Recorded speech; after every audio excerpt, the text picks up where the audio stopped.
Good morning, my friend. Today I want to present to you something less usual.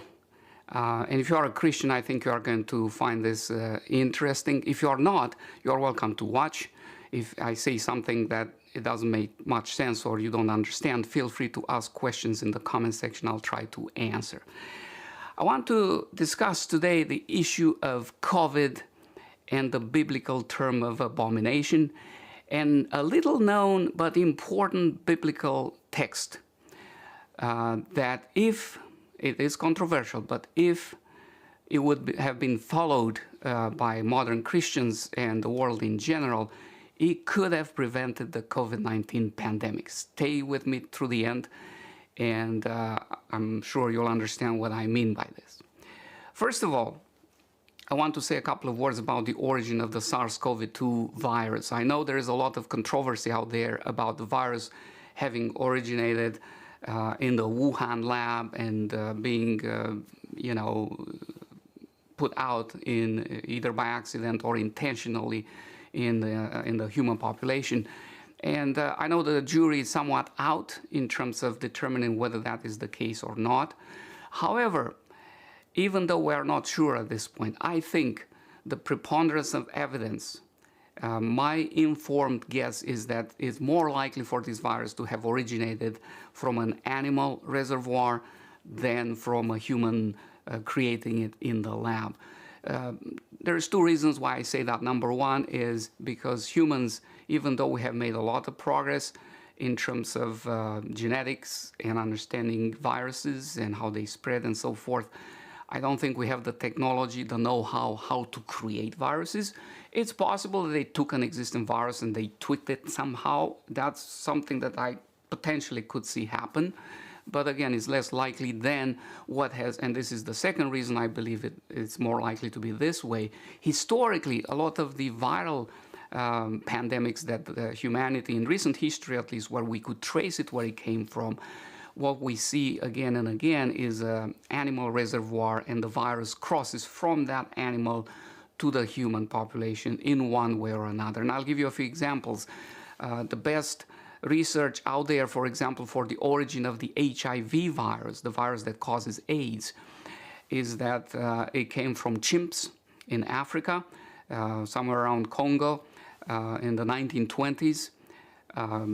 And the possibilities are either that humans consumed the meat of such monkeys, or worse, they had sex with them. The Ebola virus, best guesses are that it came from pigs. There is another subtype of virus that was traced back to bats in Sierra Leone a few years ago. So again, an animal reservoir crossing into the human population. Another example, the flu virus. Ever since the time of the ancient Greeks up until modern times, we have historical records of epidemics and pandemics of diseases that sound very much like the modern influenza. And 100 years ago, the Spanish flu. Ever since then, we have been able to trace it back primarily to their main animal reservoir, which is wild waterfowl. And from there, it goes to domesticated birds, chicken, and so forth.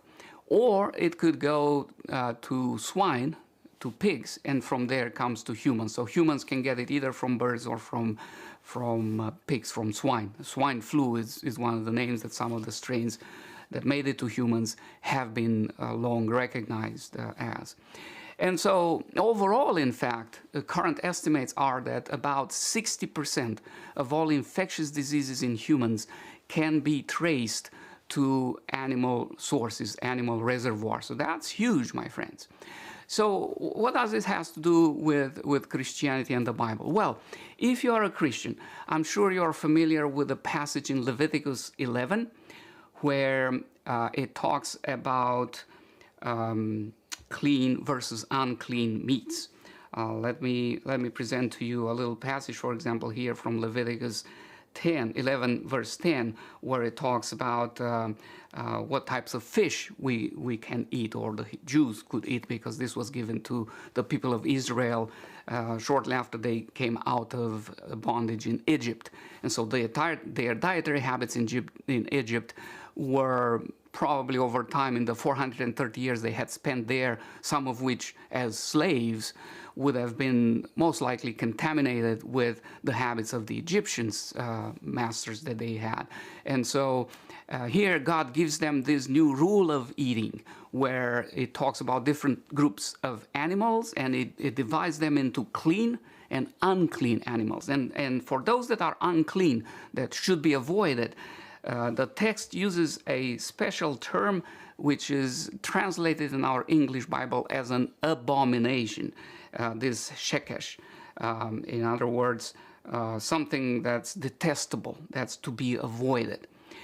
And if you are a Christian, there is a very good statistical chance that you don't follow this kosher way of eating, just like Orthodox Jews do to this day, or even Muslims, and some Christian minorities. I belong to the Seventh-day Adventist Church that follows these dietary instructions, but most of Christianity today doesn't. And you may wonder why. What changed between then and now? I've seen different reasons for this, because for a while I was interested to sort out these issues.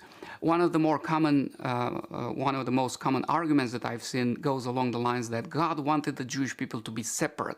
He wanted to keep them away from other cultures, from other peoples around them that were corrupt, at least as far as their religion and culture and habits were concerned.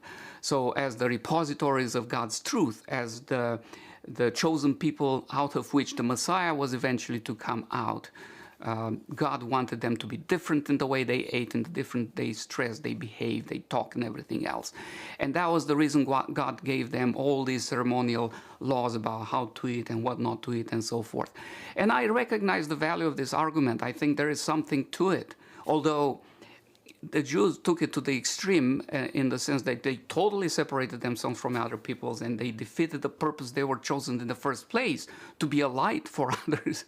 So the opposite argument to some extent can be made in the context of how they applied it. But anyways, I see the value of this argument. The reason, though, I think it does not carry much water in justifying the abolition of this kosher law instruction is that this is not really an exclusively Jewish regulation. If you are familiar with the Bible again, and if you remember the story of the flood in Genesis, in the first book of the Bible, very early on. In fact, you can go and check it in Genesis 7, verses 2 and 3, and Genesis 8 and 20. Go and read those verses, and you'll see that before getting into the ark as the flood was coming, God tells Noah to take 7 pairs of each clean animal and 1 pair of each unclean animal with him to be saved from the destruction of the flood. And at the end of the flood, as the human family was coming and the animals out of the ark, Noah brings a sacrifice to God from clean animals. And I submit to you, and I think you'll agree with me, that at that time there was no Jewish person going around. It was many generations before any Jew was called a Hebrew or a Jew. Heber, their ancestor, was born many generations after Noah. And so for this reason, I think we cannot justify the abolition of the kosher law in the Old Testament just by the fact that it was just a Jewish custom. Again, I'm also aware of New Testament verses and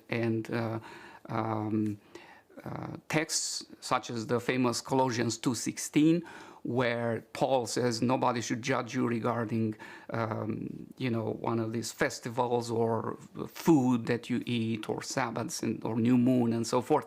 And then there's, of course, the famous vision that Peter had with the unclean foods that God tells him, go ahead and eat. And Peter, horrified, said, this is an abomination, God. I mean, I'd never touched anything like this. And God says famously, don't call unclean what I have cleansed. And so a lot of Christians today go to this verse and say, look, God did away with this, and now everything is clean and we can enjoy our bacon and whatever products that were not kosher before. And while God did say that to Peter, this was a vision parable that was intended to convey to Peter the message that the Gentiles, the non-Jews, were as good candidates for the good news, for the gospel, as Jewish people. It wasn't about what he was eating for the next breakfast or lunch, as you, I hope, understand. Or if you do understand it applying specifically to food, then I would have to challenge you to realize that you would also have to apply, I don't know, the parable of the Good Samaritan, for example, to mean only that Samaritans are better than Jews and nothing else. Or, things like that. So parables have their limitations and they have a hidden message. And the very reason why the parable chose the unclean foods for Peter, I think, it was precisely to illustrate this important concept that as detestable as Gentiles have become to Jews over the generations, it was important for them to cross over that line for the new Christians.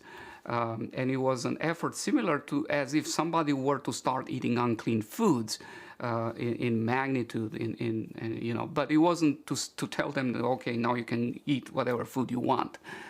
In fact, if you read the Council of Jerusalem instructions, they specifically mention avoiding certain practices that were part of the kosher, clean, unclean food procedure in the Old Testament. And it's not detailed enough, so I give it to you that an argument can be based on that Council of Jerusalem decree, perhaps, but not from the vision of God gave to Peter. Anyways, coming back here from this rabbit hole that I put myself in here for a moment, the other argument that, interestingly, I wasn't aware of until recently that I've seen about how this kosher law was only for the Jews and is not true for us Christians today, is something that is illustrated best and the most concise by a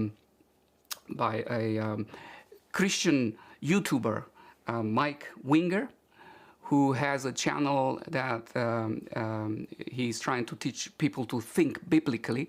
And he does a lot of good there. I really commend him and recommend that you watch some of his videos. However, in this particular instance, I think he is not correct. I think he's wrong. And if my connection here works, hopefully, I wanted to show to you one of his videos where he's making the case that and it's not the word abomination when you get hung. That let me go back here a few seconds. My tablet here is lazy today for some reason. Here we go. Okay, well, let's try it. So yeah, now some people get hooked up on the word abomination there, and they go, yeah, but the Bible says like eating lobsters is an abomination.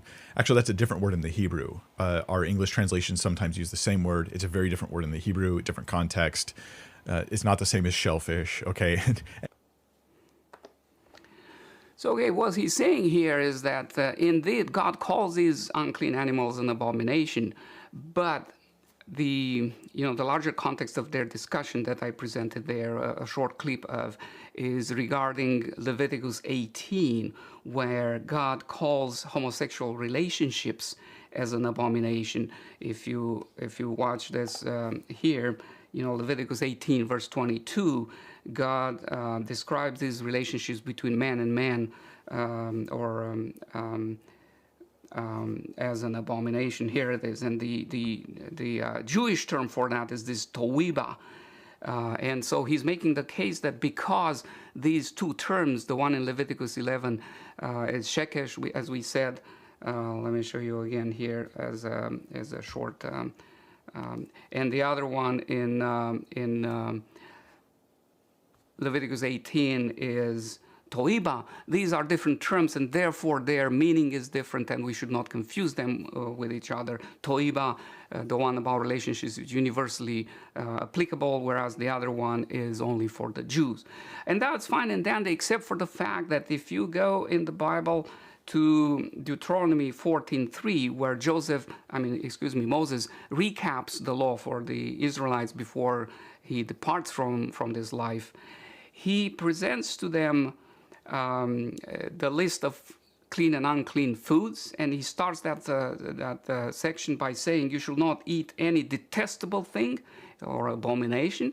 And that word for abomination, for detestable thing that they should avoid, is this TOEBAH, which previously was used for relationships, as I explained before. So again, for Moses, who wrote all of these books, to use interchangeable, this term, it's telling. He didn't really make much of a difference, as Mike would like him to have made. And I'm a bit surprised that somebody who claims to spend hours researching a topic or is not aware of this interchangeability. Hopefully he'll have a chance to see that soon. But my argument here really doesn't have to do so much with the universal application of these Jewish terms. As we said before, the kosher law preceded the Jews by many centuries. My argument here is simply that if humanity, by some magic miracle, impossible feat, would have followed the kosher law, we would not have had influenza, we wouldn't have had Ebola, we wouldn't have HIV, and a bunch of other, like I said, 60% of infectious diseases in humans that are prevalent today. We may not have had a good portion of this. As I said in the beginning, an argument could be made that COVID originated in a lab, but I think the preponderance of evidence is still favoring an animal origin. And those animals, for all these viral diseases, most of those animals belong to this unclean list, which, again, if we have avoided, we would have been all in the clear today. And that, my friend, is the argument I wanted to make today. In any case, I'm curious to see what your reactions and thoughts on this are. Feel free to post them in the comment section below. I want to also let you know that if you made it so far, I'm about to finish a material on the mark of the beast, COVID-19, the vaccine mandates, and how these things interrelate with each other. And so I look forward to posting that soon. And until then, stay healthy and stay wise, my friend.